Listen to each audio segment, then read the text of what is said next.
사람들마다 자기가 좋아하는 취미가 있을 겁니다. 저도 영화나 아니면 소설 같은 것을 좋아하는데요. 또 제가 가진 취미 중에 하나가 고서를 수집하는 취미가 있습니다. 물론 정말로 비싼 것은 살 수가 없고, 제가 볼 때 적당한 가격에 오래된 책들을 모으는 것이 제 취미 중에 하나인데요. 제 개인적으로 한 가지 희망이 있다면, 제가 아주 좋아하는 소설인 어네스트 헤밍웨이의 노인과 바다의 영어 초판본을 구입하는 겁니다. 1952년에 라이프지에 처음 소개된 이 어네스트 헤밍웨이의 노인과 바다는 노벨 문학상이라고 하는 외적인 것뿐만 아니라 그 내용에 있어서도 인생의 문제, 인간 존재의 의미를 깊이 있게 파고들었다라고 하는 평가를 받는 명작 중에 명작입니다. 사실 노인과 바다의 내용 자체는 그렇게 복잡하지 않습니다. 한 노인이 80여일 동안 물고기를 잡지 못한 채 있습니다. 어부로서 자신의 생계를 유지해야 되는 이 노인이 큰 결심을 하고 다시금 바다로 나옵니다. 그리고 청새치를 잡죠. 처음에 청새치를 잡았을 때에는 엄청나게 기쁨을 누리지만 이 청새치 힘이 엄청 세기 때문에 이 노인은 청새치를 잡기 위해서 오랜 투쟁을 하게 됩니다.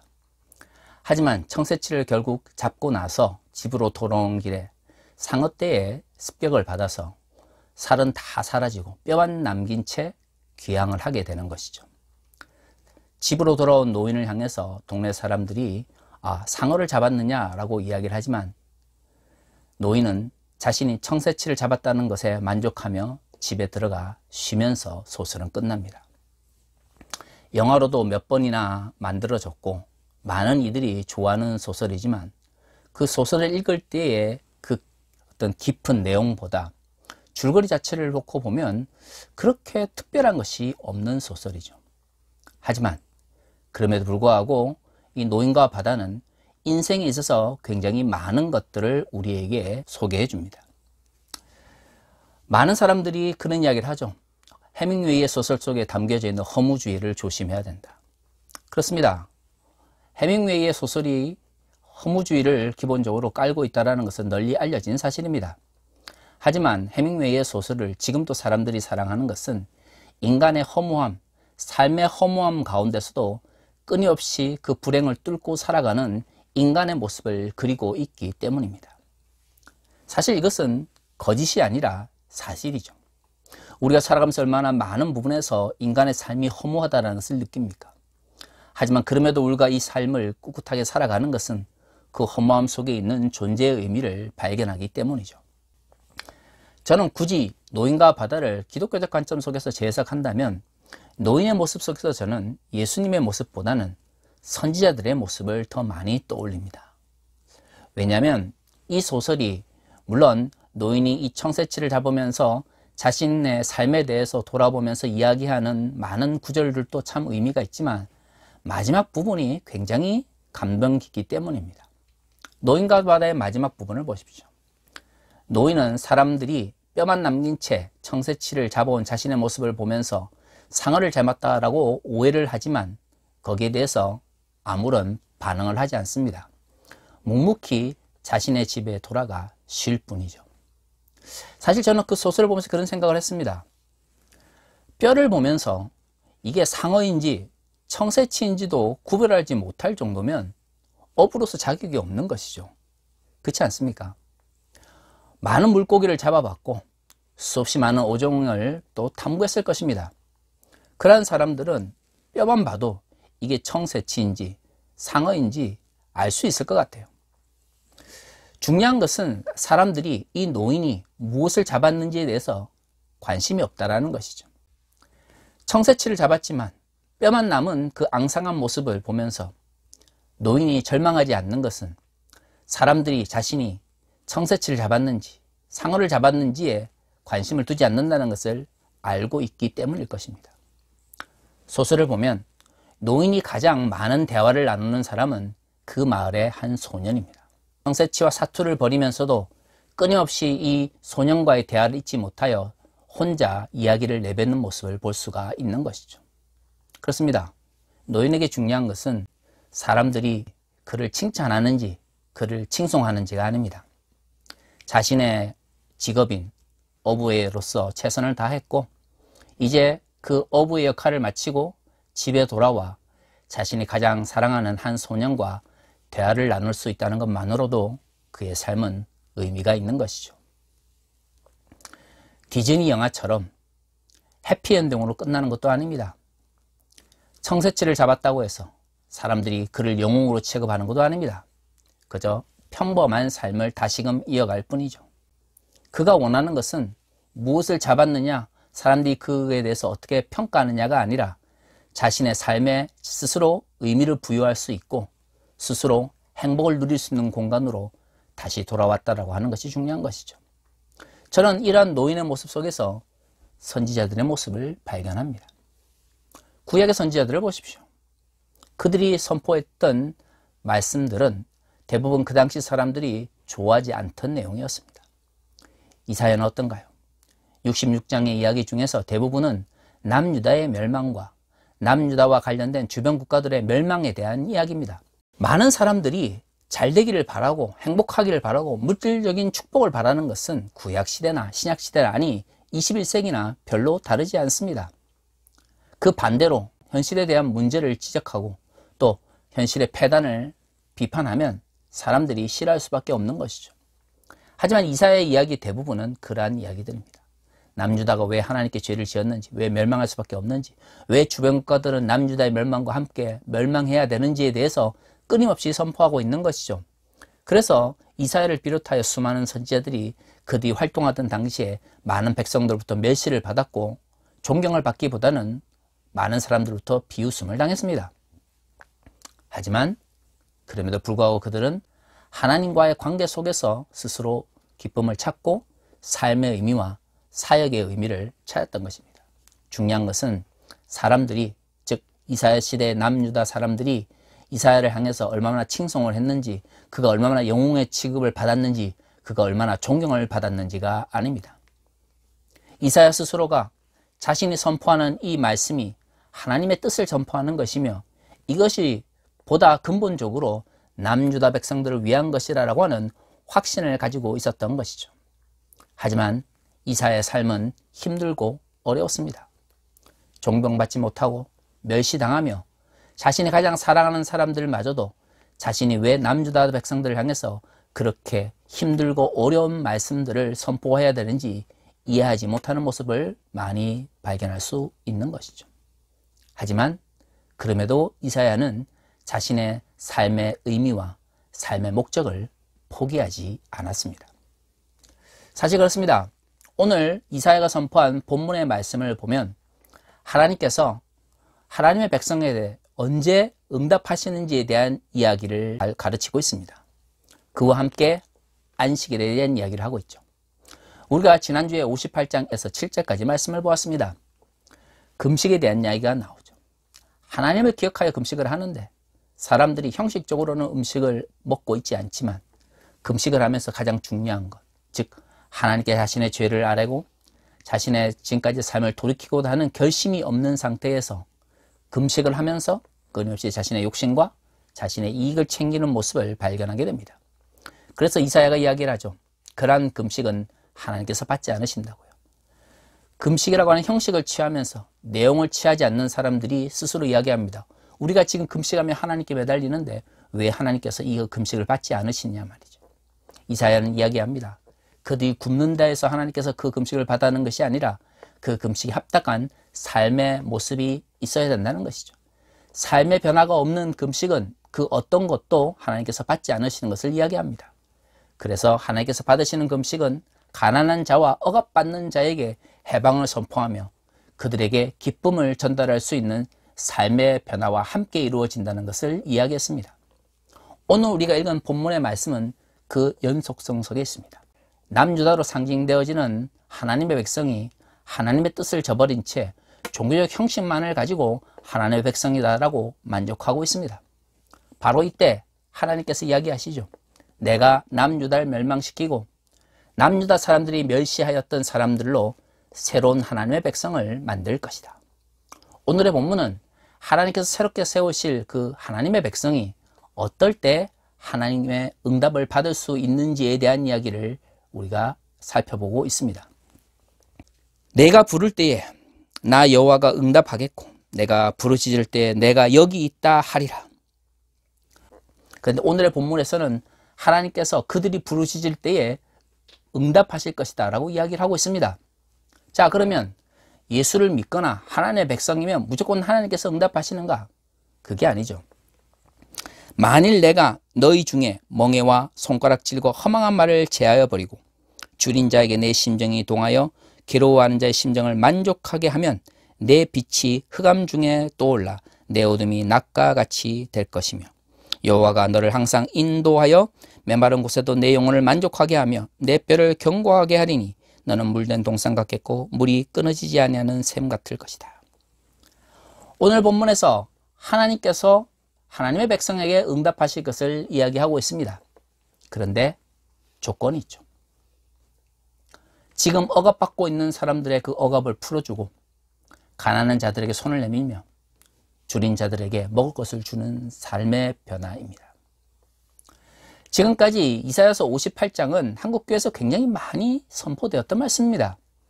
문제는 많은 한국의 목사님들, 특히 근본주의 목사님들이 이 말씀을 통해서 기복주의를 부추기고 번영신학을 정당화했다는 것이죠.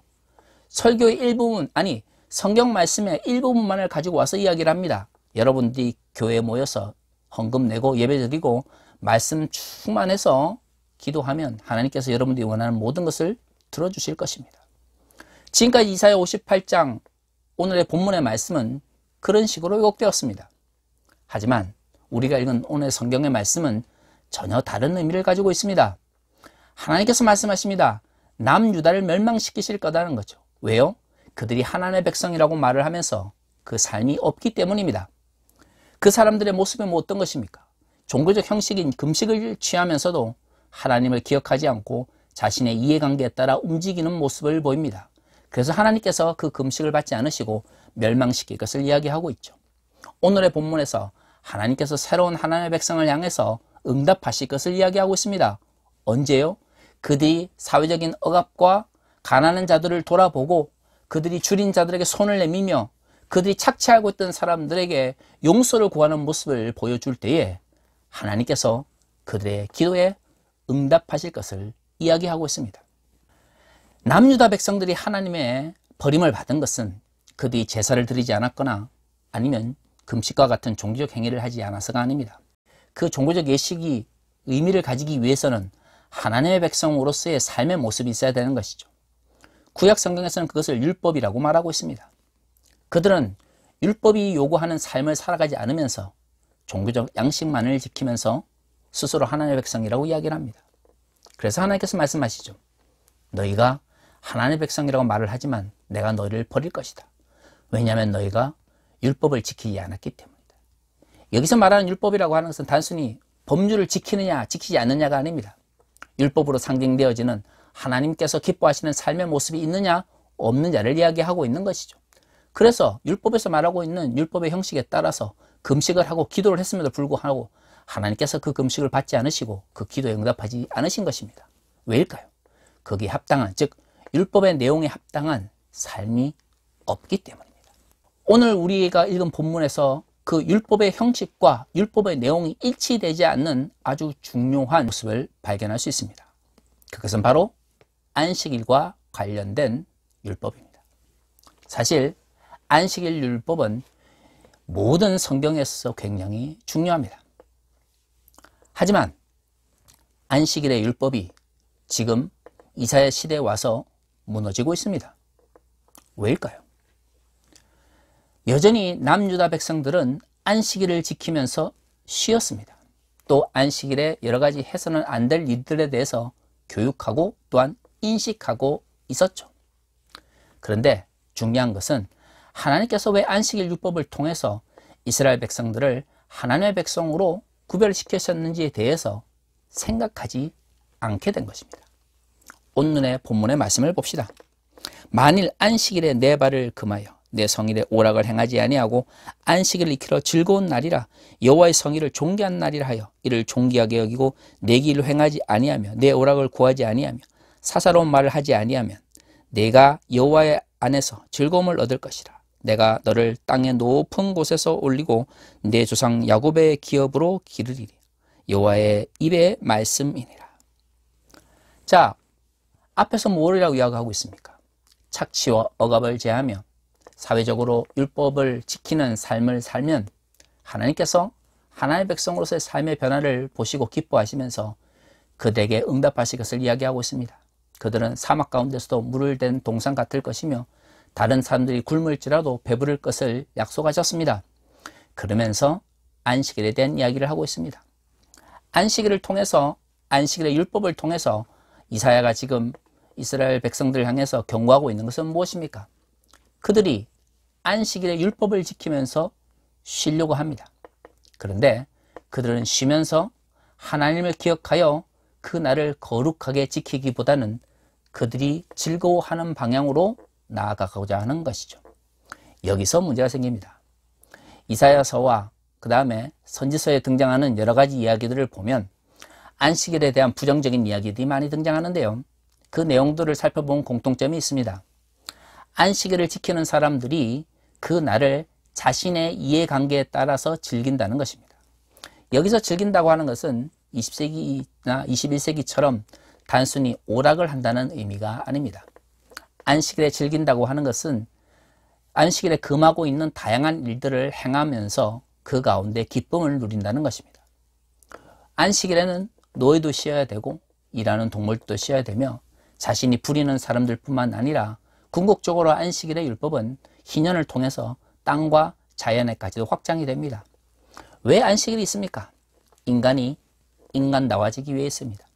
하나님께서 자신을 창조하셨다는 것을 기억하며 인간이 스스로 자신의 정체성을 정립하고 스스로 하나님 가운데 있는 백성이라고 하는 그러한 의식을 갖도록 하기 위해서 안식일을 주셨습니다. 그래서 안식일은 온전히 여호와의 날이라고 말하는 것이죠. 그런데 안식일의 율법을 지키고 안식일의 규례를 지킨다고 하는 사람들이 자신은 쉬면서 노예들을 부리며 자신은 쉬면서 노예를 통하여 가축들에게 일을 시키는 것이죠.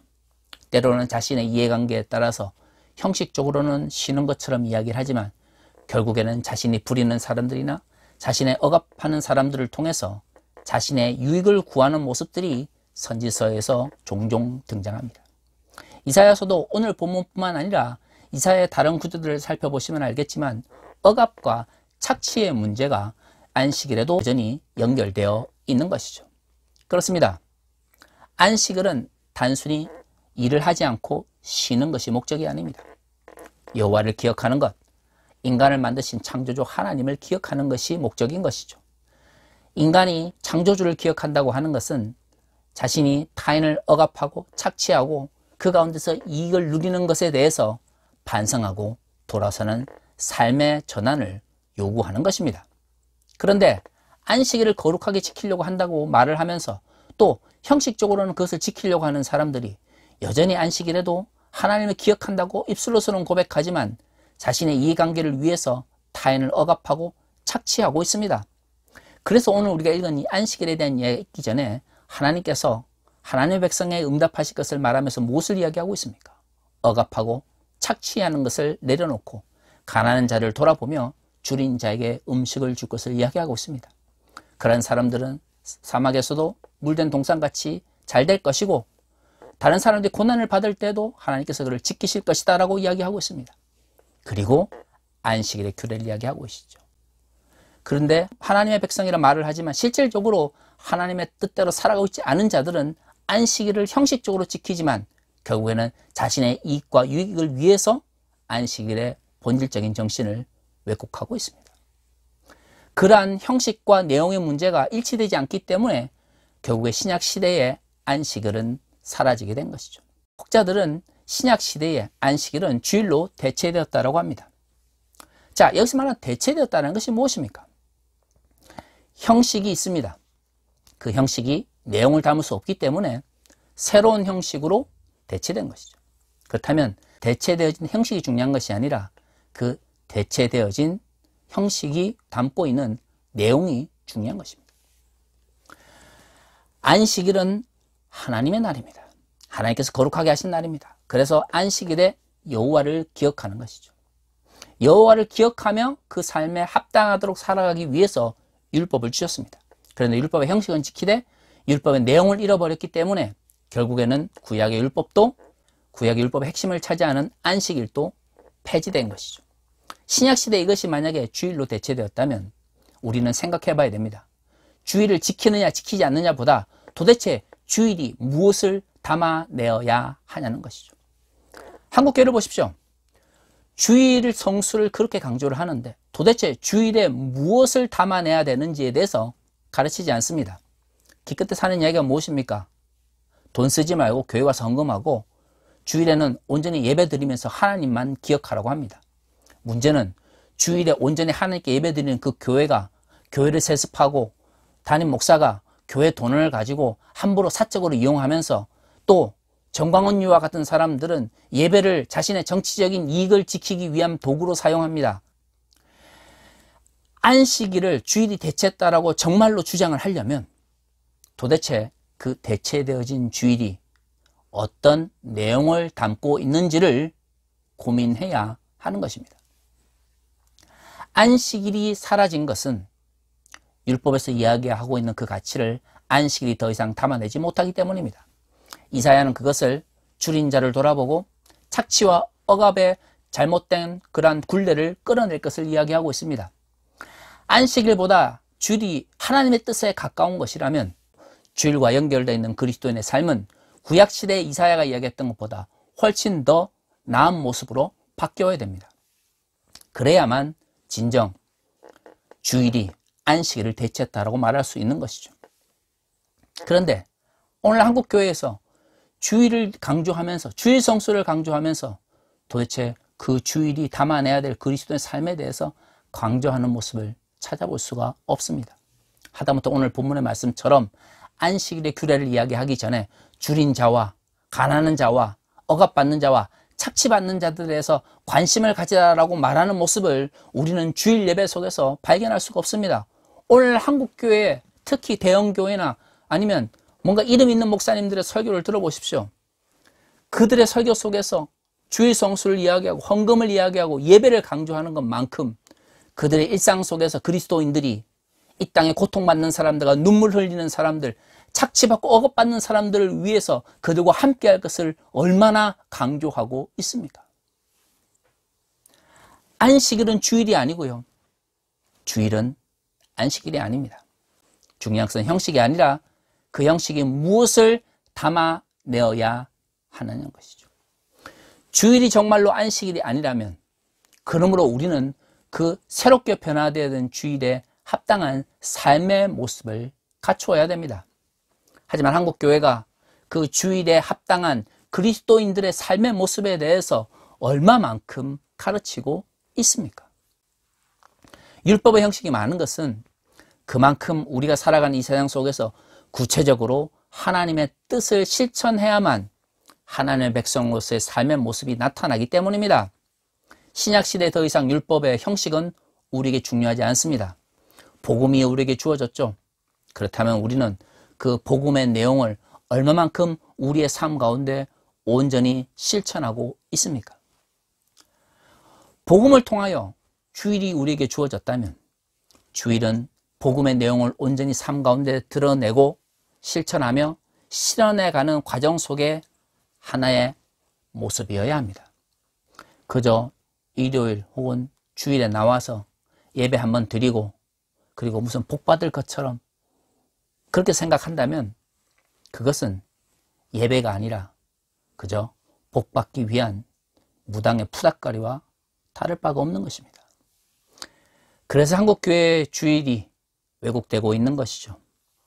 주일에 합당한 삶의 문제 그리고 삶의 변화를 이야기하기보다 그저 주일 성수하고 주일에 예배를 잘 드리면 마치 축복을 받을 것처럼 특히 물질적인 복이 차고 넘칠 것처럼 아니 내가 사회 속에서 성공할 것처럼 가르치는 한국교회의 잘못된 번영신학과 기복주의가 주일의 진정한 의미를 파괴하고 있습니다. 그렇습니다. 주일은 안식일이 아니면 안식일은 주일이 아닙니다. 구약의 11조를 가지고 와서 무조건 지금도 내야 된다고 강조하는, 그리고 강요하는 왜곡된 율법의 의식도 사라져야 하지만, 도대체 주일을 거룩하게 지킨다고 하는 것이 예배 한번 드리고 끝나는 것이 아니라 우리의 일상 속에서 어떤 의미로 실천돼야 되는지에 대하여 고민하지 않는 오늘날 한국교회 모습 속에서 과연 한국교회의 미래가 있다고 말할 수가 있겠습니까? 우리가 율법과 복음의 차이를 분명하게 인식한다면, 안식일과 주일의 차이를 분명하게 인식한다면, 그러므로 이제 그에 합당한 삶의 변화가 있어야 합니다. 이사야 시대의 안식일을 비판하면서 미래에 오실 메시아와 그가 부를 하나님의 새로운 백성에 대해서 이야기했습니다. 우리는 지금 예수 그리스도를 그 메시아라고 믿고 우리가 그 새로운 하나님의 백성이라고 믿고 있습니다. 그렇다면 구약의 안식일을 강조했던 시대보다 주일을 강조하는 이 시대는 우리의 삶의 변화가 더 혁신적으로 변해야 되지 않겠습니까? 어떻게 구약 시대에 요구되어진 율법을 지키는 것이 오늘날 주일 성수의 목적이 될 수가 있나요? 마치 예배를 제사처럼 생각하고 주일을 안식일처럼 생각하며 담임 목사를 제사장처럼 여기는 이런 왜곡된 인식들이 한국교회를 지금 몰락의 길로 이끌고 있습니다. 사랑하는 성도 여러분, 정말로 여러분들이 주일과 안식일의 차이를 인식한다면 이제 우리에게 주어진 것은 그 주일에 합당한 일상에서의 삶의 모습입니다. 사회적, 경제적, 정치적 영역 속에서 어떻게 하면 우리가 주일에 예배를 드리는 그리스도인으로서 그 주일 예배에 부끄럽지 않은 삶을 살아갈 수 있는지를 고민하는 일주일이 되었으면 좋겠습니다. 일주일 동안의 삶에 대한 고민이 없는 상태에서 그저 일주일에 한 번 주일 혹은 일요일에 교회에 나와서 담임 목사님 또 유명한 목사님들 설교 듣고 아멘하고 헌금 내고 그리고 교회 좀 봉사하다가 마치 복받을 것처럼 생각하고 집으로 돌아온다면 그것은 주일 예배를 드리는 사람도 또 주일을 온전히 하나님께 드리는 사람도 아니 그리스도인의 삶도 아닙니다. 그것은 단순히 기독교라고 하는 종교를 통해서 내가 잘 먹고 잘 살고 내가 풍요로워지기를 원하며 내가 누리기를 원하는 욕망인 것이죠. 마치 안식일에 하나님을 기억하기보다 자신의 즐거움을 찾았던 사람들과 다를 바가 무엇이 있습니까? 기억하십시오. 주일 예배보다 더 중요한 것은 여러분들이 살아가는 일주일의 일상입니다. 그 일상이 그 주일 예배에 합당한 내용으로 채워지지 않다면 우리 예배는 하나님께서 받으시는 예배가 될 수가 없습니다. 안식일은 주일이 아니며 주일은 안식일이 아닙니다. 그렇다면 21세기를 살아가는 그리스도인들에게는 주일에 합당한 그 주일에 알맞는 그리고 그 주일을 온전히 하나님께 드릴 수 있는 일주일간의 삶의 모습, 삶의 변화가 요청되고 있는 것입니다. 우리의 삶이 안식일이 아니라 주일을 온전히 기억하여 하나님께서 받으시는 우리의 삶으로서 드릴 수 있도록 변화되기를 원합니다. 다 같이 기도하겠습니다.